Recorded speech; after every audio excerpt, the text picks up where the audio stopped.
guys, Dan here, and welcome to the first match review of the 2018-19 season. I will be doing these every match that Tottenham play because I'm a Tottenham fan. I love them, and basically just gonna review them and stuff. So yeah, today we went to St James's Park to play Newcastle.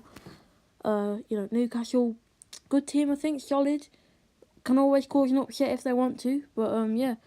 It's not an easy place to go, St James's Park, but we come away with a 2-1 win and the 3 points. That's all that matters. So it's good. It's good that we got a win. Good start to the season. Just want to keep that up and keep going for the rest of the season.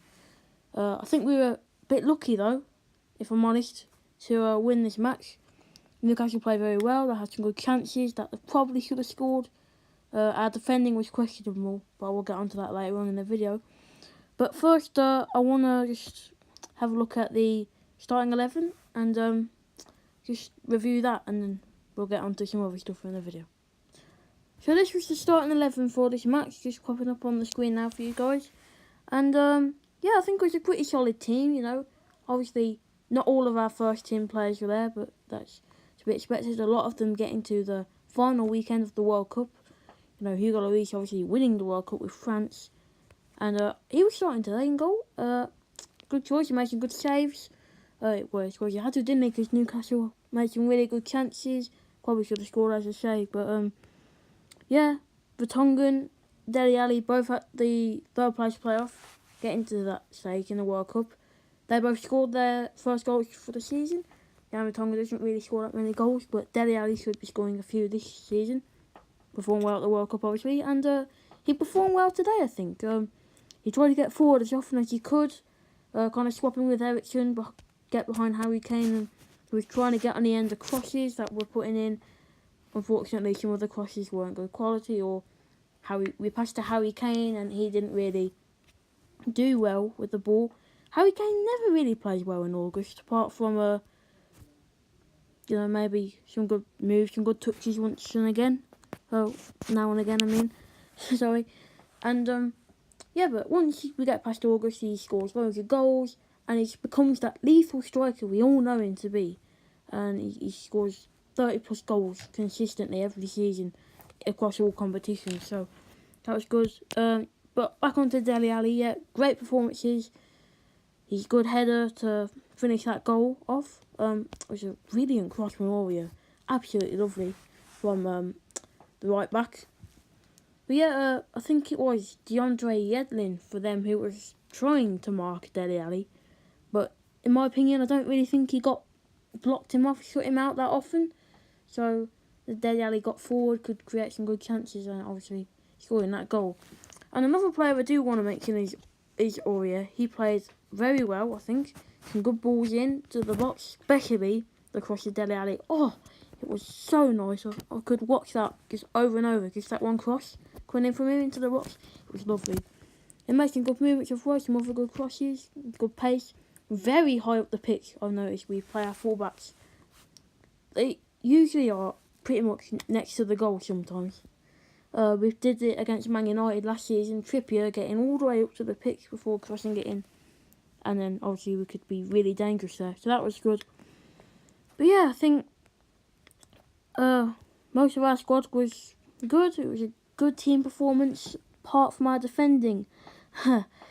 Yeah. So as you can see, it was Vertonghen and Sanchez starting as the centre backs in defence. And don't get me wrong, they did a really good partnership last season. Well, they had to, because Alderweireld was out injured, but they came together and they played some very good performances. But I know Alderweireld is fit. He was on the bench for this match, but you should be playing him, Pochettino. You really should. I get it though. I get the decision to leave him out the team. What was that whole Manchester United saga going on at the end of the transfer window? It does give off a vibe of disloyalty, no commitment. But come on, if you put Alderweireld, we could have got away with some of those defensive errors, and we wouldn't have made them. There was a part when all of our players were either on the right or the middle of the pitch, no one on the left, and Hoshelu played a very good ball through to Kennedy. Kennedy's the last person you want in that area running at goal. and completely unmarked. There's much space as he wanted, oceans of space. Luckily though, couldn't really deal with the shot, and they didn't score from that. Well, I was just thinking, if Alderweireld was there in the match, we wouldn't have made that mistake. He would have organised them more, spread them out across the pitch, and they wouldn't be able to get forward in that much space. And again with their goal as well, it was a brilliant cross from Matt Ritchie. Matt Ritchie, by the way, low key, fantastic in that match, absolutely wonderful. He put a really good cross in for Hostelou, who tucked it away. No marking, no one was there. It was Sanchez who was his man. Nowhere near him, and it was easy for Hostelou. Lloris didn't stand a chance. Did not see him coming until he smashed his head on the ball and it went in. But yeah. Ben Davies as well, he played well, some good moves, some good pushing up the pitch, and Sissoko nearly scored. Nearly. Yeah, but honestly, I think we need to talk about Sissoko.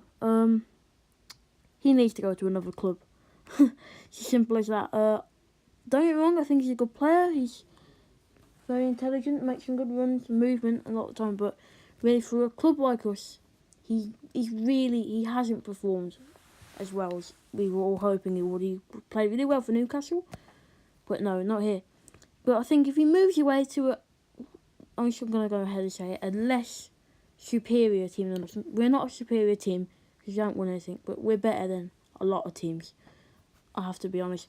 If he goes to a club, let's say like Bournemouth or Burnley, Brighton and Hove Albion, he would be starting consistently in those matches.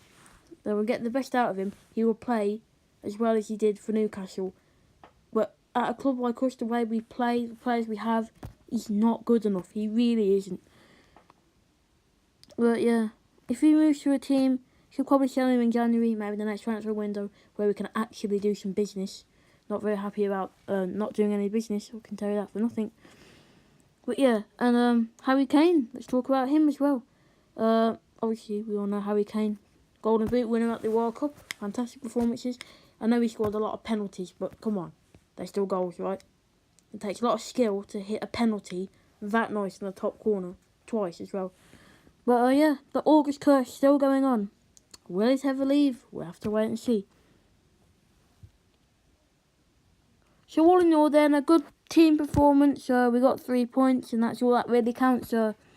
Good start for the season. Hopefully we will have a good one. And yeah, we're hopefully just going to carry on this momentum. We played well and play well for the rest of our matches and have a good season ultimately. Anyway, that wraps up today's video. Hope you guys enjoyed, and be sure to like and subscribe for more Tottenham content. This was a test, really, a pilot episode, if you will.